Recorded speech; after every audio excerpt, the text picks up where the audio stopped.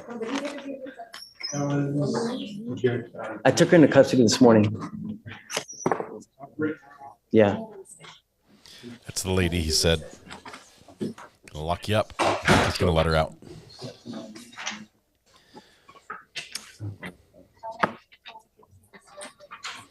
Judge, I have two applicants for Wilson at the moment. So he's still trying to provide a sample to us. You let them know that if he hasn't done it by the end of docket, I'm revoking his bond. Because we're nearly done. That's our guy. That's our guy. Wilson's one of them. Don't think he's got the nervous can't pee syndrome. I'm nervous what the judge is going to find out in my urine, so I can't pee.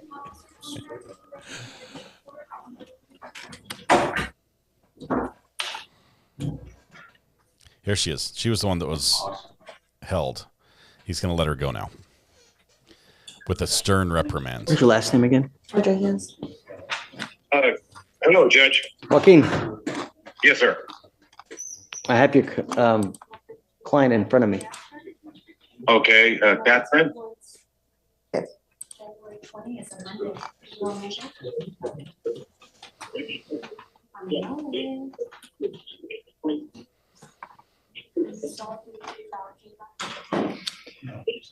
I'm now putting a monitor on your ankle so I know that you're not using at any time at all times.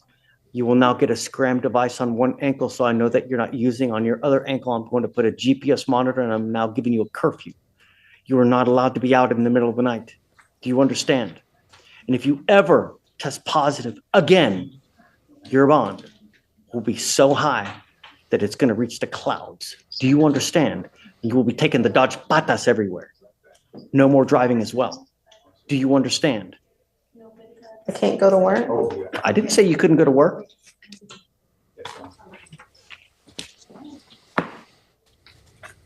You're on a very serious second DWI and you're continuing to consume.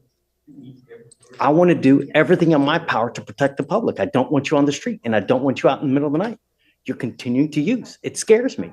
Do you know every single day someone dies from an alcohol-related collision in this county? Every single day. And I will do everything in my power to prevent it from happening. I'm modifying your conditions now in lieu of taking you into custody. You can sure do it the other way around.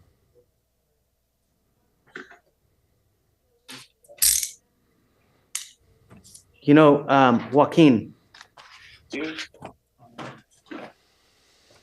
Yes, sir. We can always reapproach with conditions at a later time. But I want to know that my Houston is protected because that's the only thing that matters to me. Do you understand? Yes.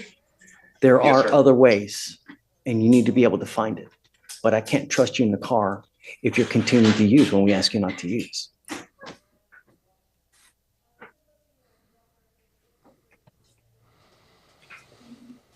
So she's got the double ankle installation, a scram on one and a GPS on the other.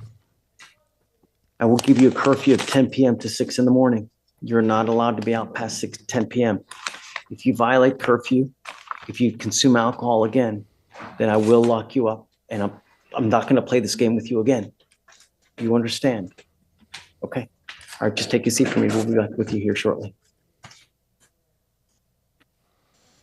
Okay, Joaquin, did you get a date with Victoria already?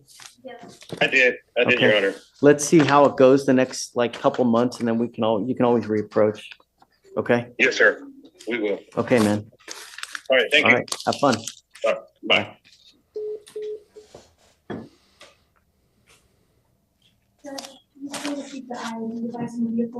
Yeah, for now, so we know she's not. You just waive all the fees. He waives the fees because they normally have to pay for their own devices. If he waives the fees, then the installation happens right then. Right, If they anything can't else? pay, they can't get one normally. Page 2, Anthony. or he's in the box. I'm still waiting on to locate here. He said he got held up in ERD.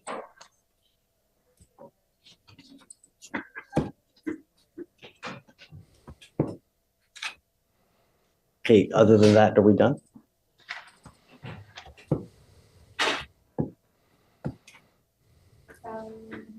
Page 26. Wilson, we're waiting on the results, or do we have them yet? Wilson. No, we don't have them yet. I did just inform them that if he doesn't submit in the next like 15 or so minutes that the bond will be revoked.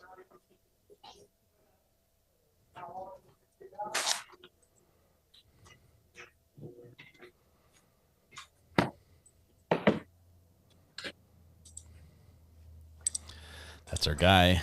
That's our guy. He's got 15 minutes to. It's have a lot of case reviews. Okay, we can do it.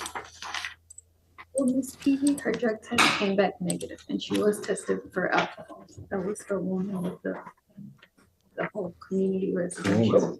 It was negative. She's still doing it, though, right? Mhm. Okay, good. Fantastic. Okay, so this is Carol Ramirez. Her spin number is 03 Okay. 16 Okay. 7288. Okay. Oh, So she is going to the class, but she hasn't made payment. So the provider is like, they want our help to encourage her to make payments because they don't want to kick her out for failing to pay. So her It's like- next court date is November you know, 20th. the problem is that people continue and always, for some reason, try to bend over backwards. Mhm. And that's why she just doesn't, you know? Mhm. So we reset her until November 20th. So I don't know if you want her to come sooner to address it or. Yeah. Okay. I mean, just another court admonishment. Okay. Okay.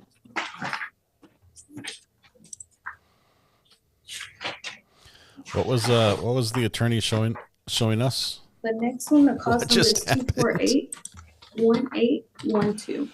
I'm sure you want a motion for this one because he picked up a new law violation. Yes. Oh. He picked up a bird habit and a felony choking. Mhm. Are you kidding? Yes. Yeah, some bond at that one. Yeah, 15,000. Yeah, and two. Give me a second. Sure. Abel, Judge, go. I'm here on Mr. Anthony. It was an Come up old with- Goldfish case. What are we doing with this, man? Judge, I hadn't communicated with my client since last year. So I didn't even know he was in court this morning. Okay, I guess let's do this. Are you gonna be here tomorrow? Yes, sir. Okay, can we roll it to tomorrow? Perfect. Done. Thank you, Judge. Yeah, for sure. We'll roll it to tomorrow.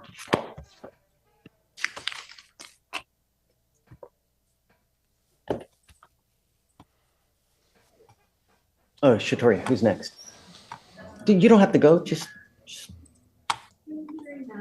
okay. 4034. Okay. Brittany, yes. Defrauding. Mhm. She has a felony as well. They want her to do WHO.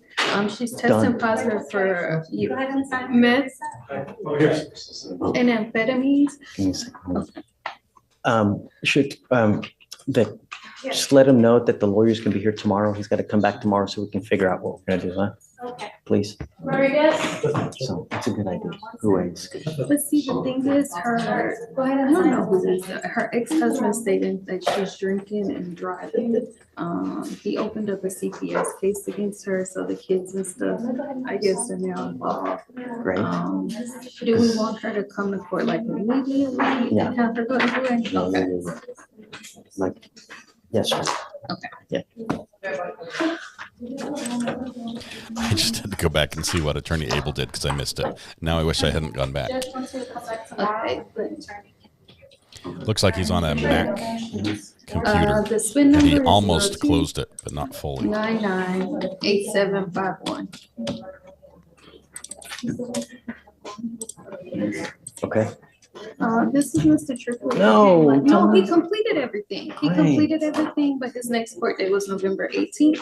Do we want to allow him to early terminate now, Yes. or do we want him to come forward and allow? No. What? No. Just, Okay. he's done everything? Mhm. Kill it. Everything is done. Great. Perfect. So I'll do that. And then the I wish last I'd like to say congratulations, but just I guess I somehow can, let I them can know. email him. Yeah, let them know that we wish him like, The best. yeah. Okay. And the last one is cost 247-6394. Poitiers? Mhm. Okay. All his UAs have been negative. They want a 6-month extension to allow him to complete effective decision making. Was it and the to pay easy his one or the fees. hard one? Oh, And to pay fees. no, kill the fees. Okay. They enrolled him in our pre-EDM because of his financial hardship And he's done 3 times and he hasn't no. done it. Court So, admonishment admonishment. this week. Okay. How insulting is that? Mhm. Give you a free class, you can't even do it? That's the last one. Oh, yeah. Okay. That's it? Mhm. All right. I think we're done. I believe so. I think we have one more. We have, Want me to print we have another two separate for you? THA? THA. Gus, on the 11th. That's not a THA. Oh, Not a THA. It's a- Ding, ding, ding, ding. After you get your research.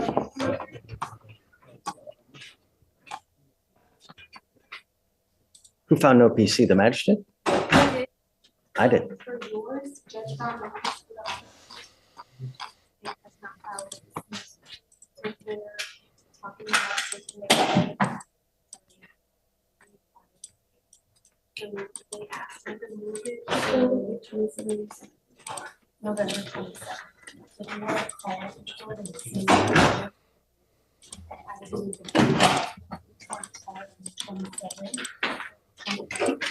No, I'm sorry, we're closed on the 27th. Just call it. He's been slamming that door a lot. No, you don't have to come unless they actually follow the case and generate a case number. They come and file commissions and all. But for right now, we'll just. Yeah, so just on the 27th, give us a call and then we'll let you know. And I think.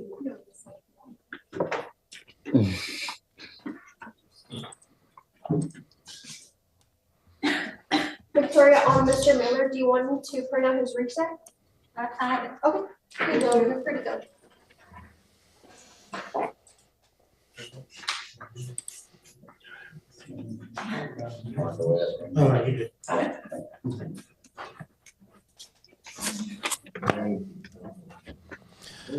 Need to find out if this kid's bond gets revoked. Our drug testing unit said that they're gonna call him for his last attempt in the next 7 minutes.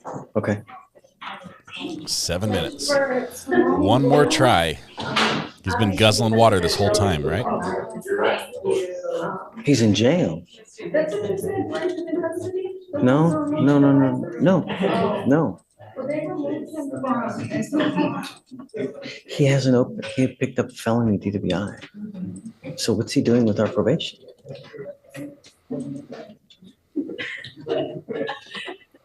He's supposed to be continuing to do stuff.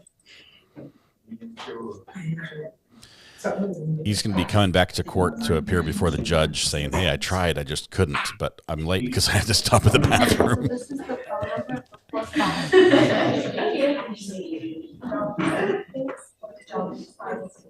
But looks like he was enrolled in SOP and they suspended him due to unpaid payment. Oh, no.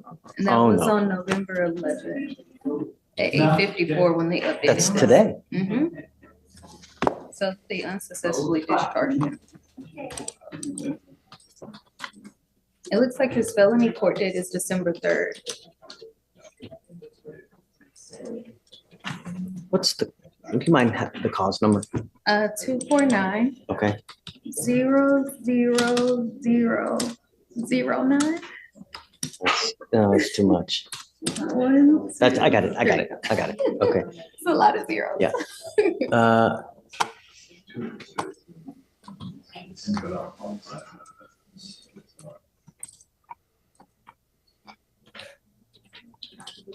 It's just a straight program.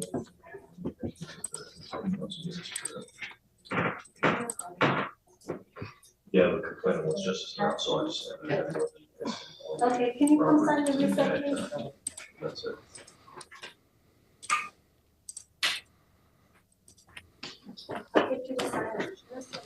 7 more minutes to take a test.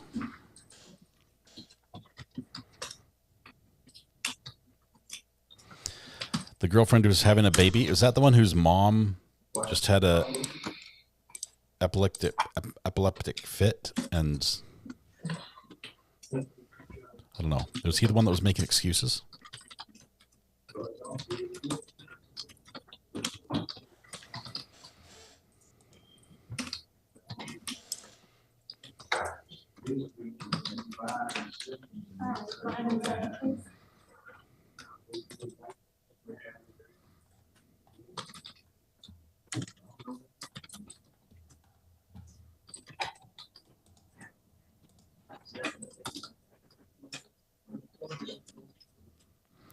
If I didn't get these before, Mindy FS, congratulations on 12 months. Hannah, 14 months. Thank you.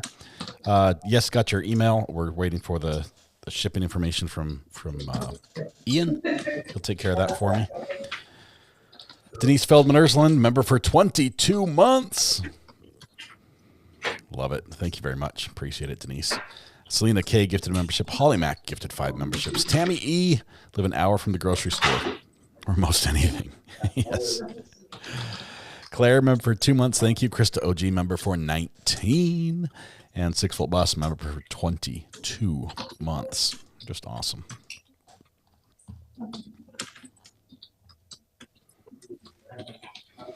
I imagine he doesn't put up with crap. He's heard all the stories.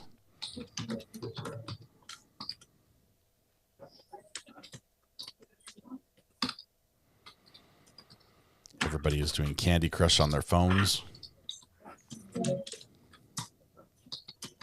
I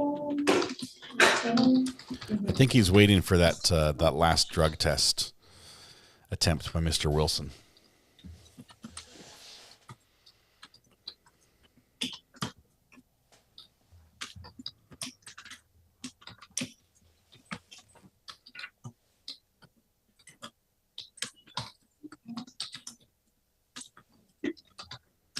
Zacchaeus?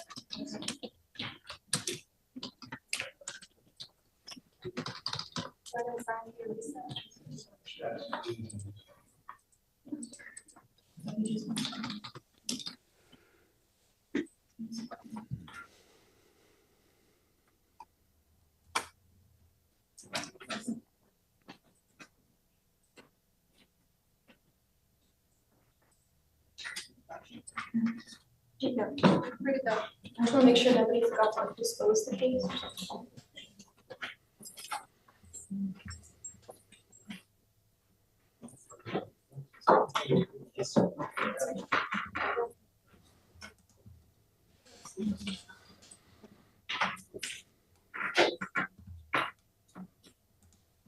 He wants to get everything done and then go home. It's a holiday after all.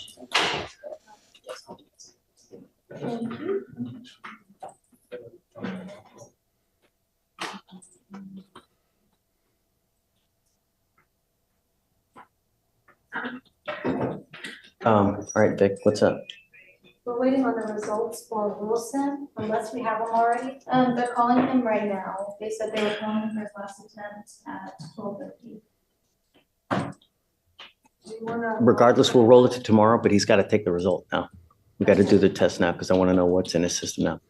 Alicia, could you tell them to let him know to return tomorrow? Yes, sir. But I want the test done today. Everybody. Anyone else? That's it. All right, guys, we're done.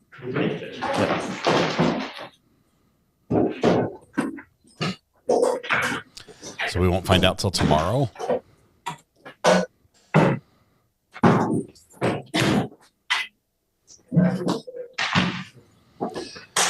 Judge, any final words for the rest of us? Why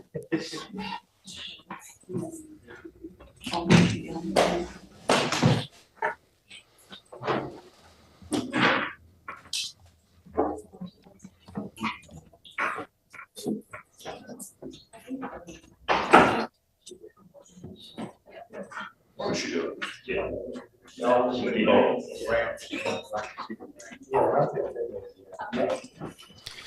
If you're trying to share something about the case that has just reached a verdict, I'd find that it's not printed it out. That's because we've blocked those words. We don't want the spoilers in chat. But do know that there is a verdict that's coming. It hasn't been given yet. We're going to take a break, and you can watch that with a couple other channels. Nobody's carrying it live, I believe, because nobody has cameras in the courtroom. I believe this courtroom is locked down tighter than most. So you'll have to wait till somebody is there in court and shares what they observe. We find out Wilson's results tomorrow. We have to watch it. It spoils it for people who are following it, but we're not. That makes sense? It doesn't spoil it for me, because I could care less either way on that one. It hasn't been one I followed, but...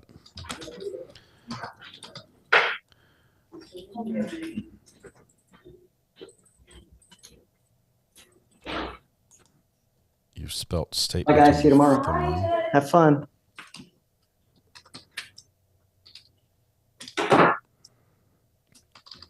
Statement.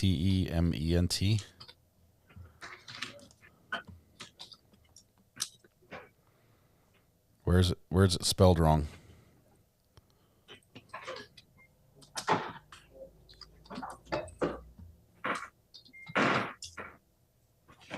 Show STATEMENT. You too, Michael. Good job.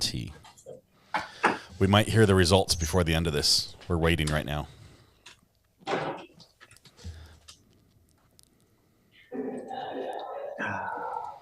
Andrea and Lori Lee got in. They only got 14 public in. Wow.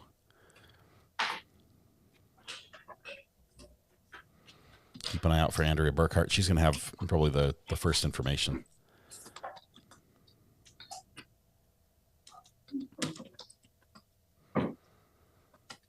I think he's coming back to court tomorrow, but he wanted the judge said he had to pee today.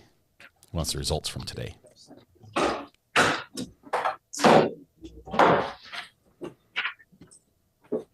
Linus, are you going to NASA today? That's fun. You've never been? It's been so long since I have as well, but there's a lot of stuff to do in the interior, you know, I think, and I don't know how much you get access to anymore, you know? There's two different shuttle tours that are fully commissioned, like one's the astronaut training center, like pool, that they did like an Armageddon where you go underwater training, so they do that one. And then there's like the rocket field or something like that, where you go out, you know, where the rockets are, like the Saturn V rockets out there. Yeah, I think, yeah, I want to do 0G. Right. That would be fun, right? To go into the thing. They have breakfast with an astronaut for $200 a person. It's catered by Wolfgang Puck. What? You could have No breakfast. way. $200? No way. Yeah, sure. All right, guys online, thank you for hanging out with us. Oh, you're We're going to welcome, let you Judge. go. Okay. Mods, thank you so much. We love you. And happy Veterans Day to everybody. Thanks, and we'll see you bright and early tomorrow. Sounds good, Judge. Have a good one. Yes, of course. Good copy.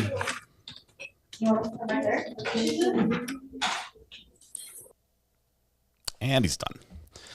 That was quick. So we're going to go to Bob. Bob's up there. Bob Mata. Yeah. We're not gonna go up there. There's some great people that have been following this trial that probably deserve your attention if you're looking for the results of the Delphi case. And we'll let you wrap up and let you jump over there and watch those, whether it's with Andrea or somebody else.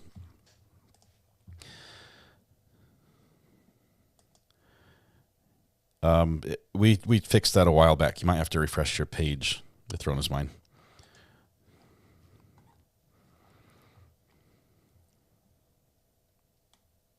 Yes, he does make some comments. Sometimes he answers questions as well, but not today apparently. So, all right, because it's a holiday, we're going to give you the rest of the day off. There are very few other courts actually doing anything today that are available to us. So, as much as I like to just hang out and talk with y'all, we don't have anything to talk about until court begins again tomorrow. We have a case that we're looking at that is starting on